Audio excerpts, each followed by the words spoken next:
Hi, hello mga ka-adventurer. Andito tayo ngayon sa Olivares. Bali, mag-joyride ulit tayo. Magmumula tayo dito sa Olivares. Papunta tayo ng Alfonso. Ito.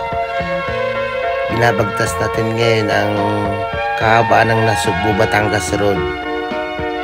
Ito, Tagaytay na po ito. Kanina doon tayo dumaan sa Bypass Road. Ngayon, dito tayo mismo dumaan sa main road ng Nasugbu pa Tagaytay.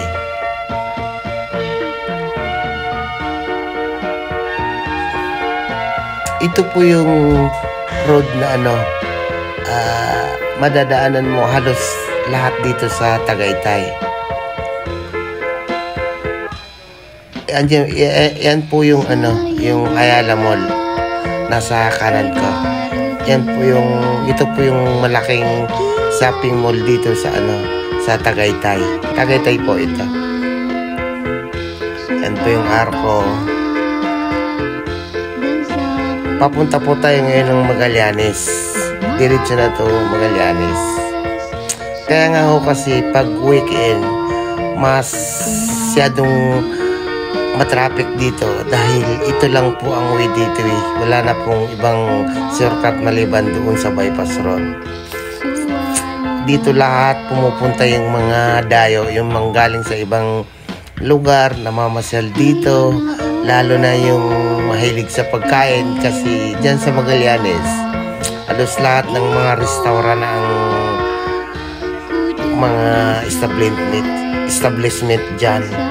Puro restaurant kasi ang kalakal dyan. Kalakalan. Ubo pa ako. Ito po yung bagong ginagawang pasyalan dyan sa kaliwa. Kaya lang hindi pa po tapos. Bawal pa nga dyan mag-video eh. Pinagbabawal pa nila. Ito, yan. Restaurant po yan. Basta itong magkabilaan na to. Halos mga restaurant na po ito.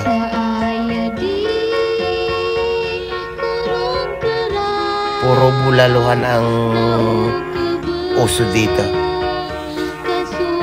Kaya nga dinadayo dito, pumupunta dito yung lalo yung mga taga-Maynila.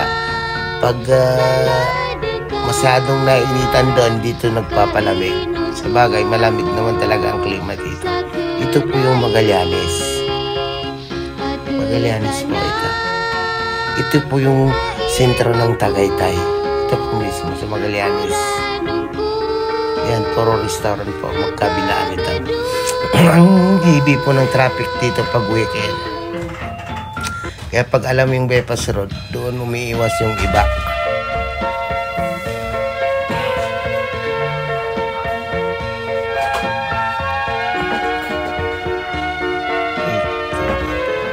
Kanina pa ito, signal ng pakanan.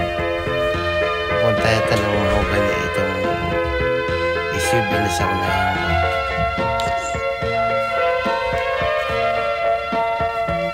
hello mga taga Magallanes, Tagaytay. Saan kaya ang daan ko? Pa Sky Ranch o pa Mahogany? Tingnan natin kung saan ang maluwag doon tayo.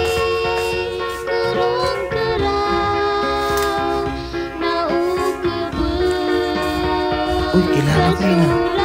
Ay, si Sunny Boy, anak ni Alex. Ayun. Pasakay natin. Ay, umayaw. Nahiya.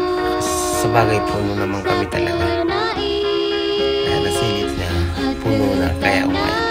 Ay, dito tayo dumaan sa Pamahogany. Yung kaliwa po, pa Sky Ranch po yan.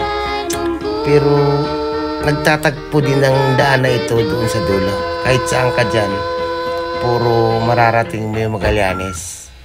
Ay, Mendes, crossing Mendes. Ay, yung pakanan, papuntang Ahmadiyya. Ahmadiyya po. Ito po yung NBI. Mahogany NBI. Diyan po sa ganyan, yung may ilaw sa kanan po. Nandito yung NBI. Yung main office nila nasa kabila.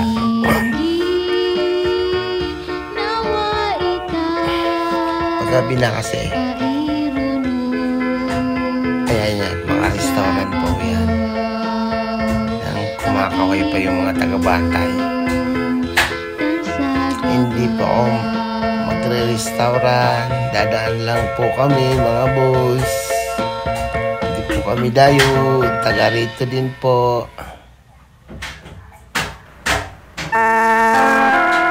Mahogany yung likod natin. Ito naman yung ito pala yung mahogany. Ito yung mahogany. Diyan, papasok po yung palengke nila dyan.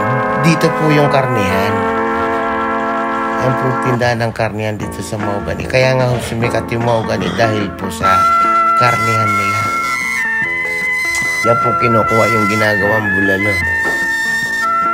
Mga restaurant na ito.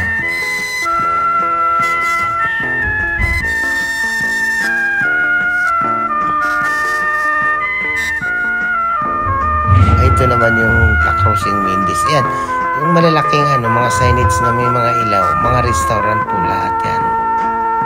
Dito po, mabigat din po ang traffic dito pag weekend.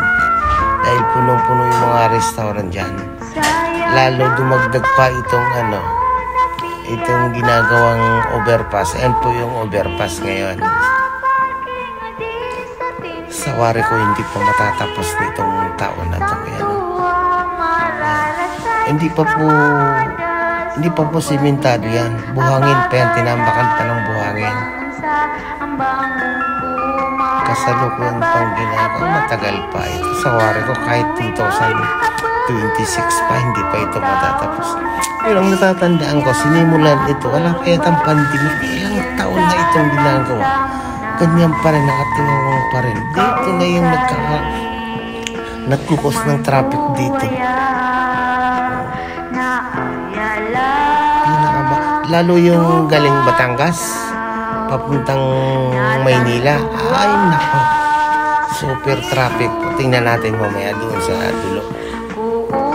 Kasi lahat na nanggagaling ng Batangas, Twin Lakes, yan po ang daan sa kabila, yung kaliwa. Dito sa gitna walang halos traffic dito. Magaan dito. Tuloy po yung gumagalaw po. Tuloy-tuloy po sila. Paunahin natin si Mamang Pulis. Ito po yung crossing Mendes. Yan pa kanan. Yan po yung papuntang Mendes. Yan ang itsura ng overpass ngayon na ginagawa. Hindi pa nangalahati ito eh. Hindi pa naka 50%.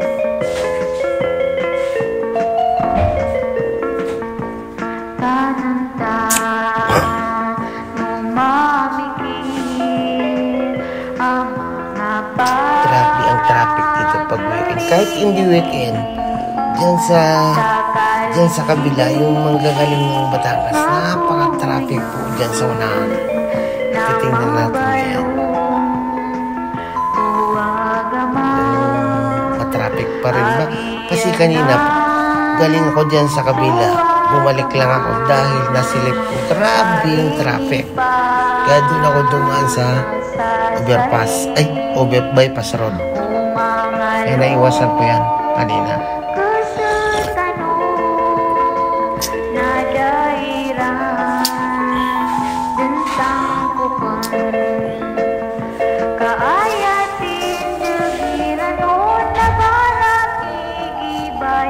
Naging lubak-lubak pa itong daan na ito. Daming butas eh. Kailangan ingat dito pag dumadaan kapag gabi kasi hindi mo makikita yung mga butas. Naging rough road na ito tuloy. Lalo na pag umuulan. Ayan o, kita nyo yung naging tsura na kalsada niya, no? Parang rough road na. Sa wari ko traffic nga doon sa kabila.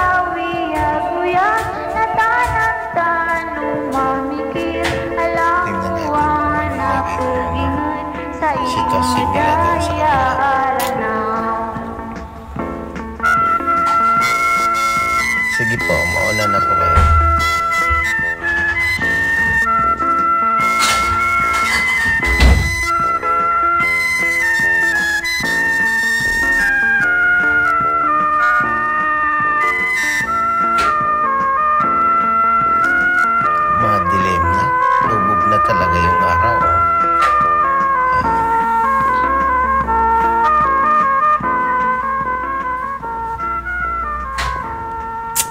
Yan yung itsura na overpass ngayon. No?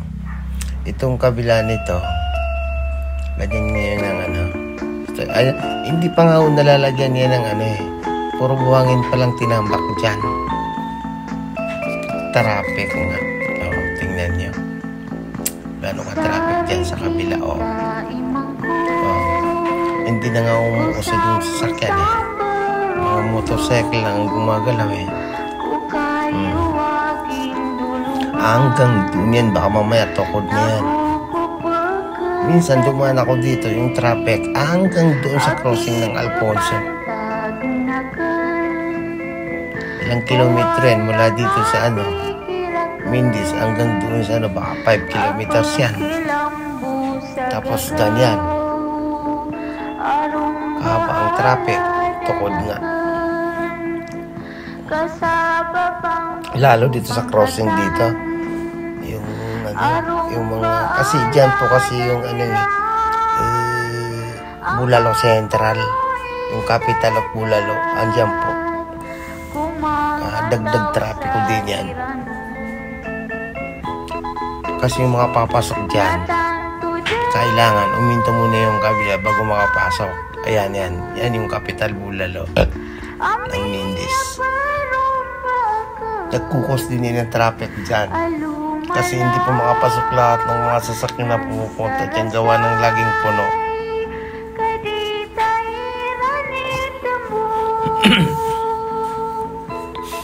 Kita nyo gaano kahabang traffic na yan. Hanggang Newgan na yan. Newgan na po yan pababa. Yung traffic pa. Kita nyo yung mga motor lang ang nakakagalaw.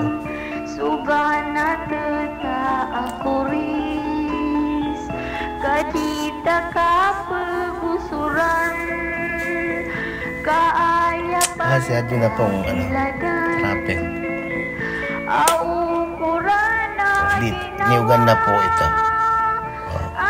Hanggang dito pila-pila na po yung sasakyan dahil sa overpass na overpass na yun. Dulot ang nagdudulot nito yung overpass. Kasi dati wala namang ganyan yan eh. Simula nang masimulan yung overpass, dito na ang Calvary na ngayon dito. Yung mga baguhan, gusto niyong iwasan to, doon po kayo dumaan sa bypass road. Ang labas niyo, doon na sa Boho, malapit na sa Silang. Di, lagpas na niyo na yung Tagaytay, Olivares, Mahogany, Mindis. Naiwasan tuloy niyo yun. Diri-diritso ang takbo niyo. Kaysa kung dito kayo dumaan, ay nako, buting kayo ng siyam-siyam. Hanggang Alfonso crossing po yata ito haba talaga. Kaninang tanghali dito nga ako galing. Pagdating ko doon sa Newgan ay ang haba ng pila. Di bumalik uli ako. Doon ako gumawi sa bypass road. Siguro yung mga kasabay ko nito hindi pa nakaalis dito kanina. Andiyan pa sila sa nakikipila pa sila sa traffic. Hanggang doon nga.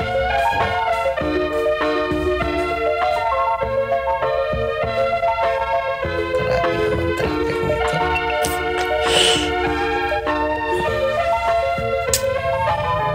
Wala po kasi tayo talagang magagawa dahil doon sa overpass na yun. Kasi pagdating doon sa dulo, kaya kung nagkakaroon ng traffic, hindi po 2 lanes, 1 lane lang ang daan doon.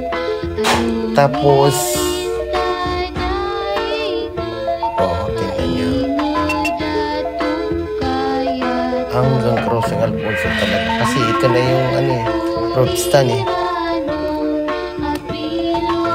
Alfonso na ito eh. Ang crossing. Ay, dito na po ako. Pawawa na po ako ng Alfonso.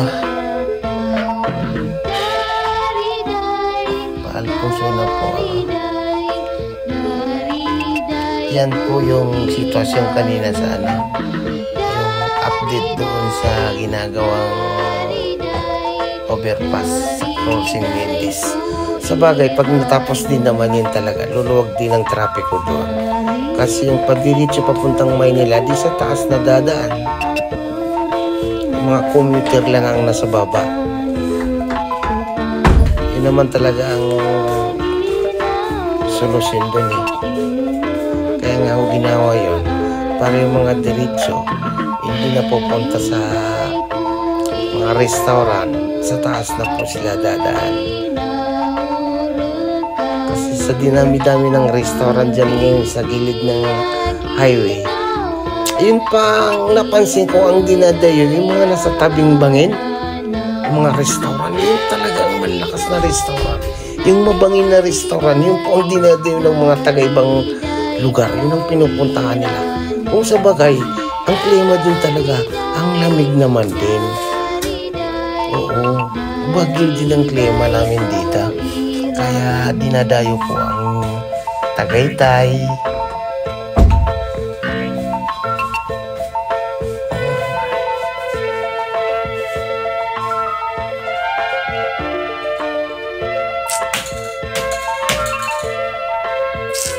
Next time uli mga ka-adventurer,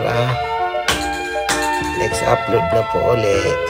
Salamat po sa panonood nyo sa mga muntik kong video. Sana po kung nagustuhan nyo, pa-subscribe naman po para madagdagan din yung mga subscriber ko. Salamat po uli sa inyong panonood. Dari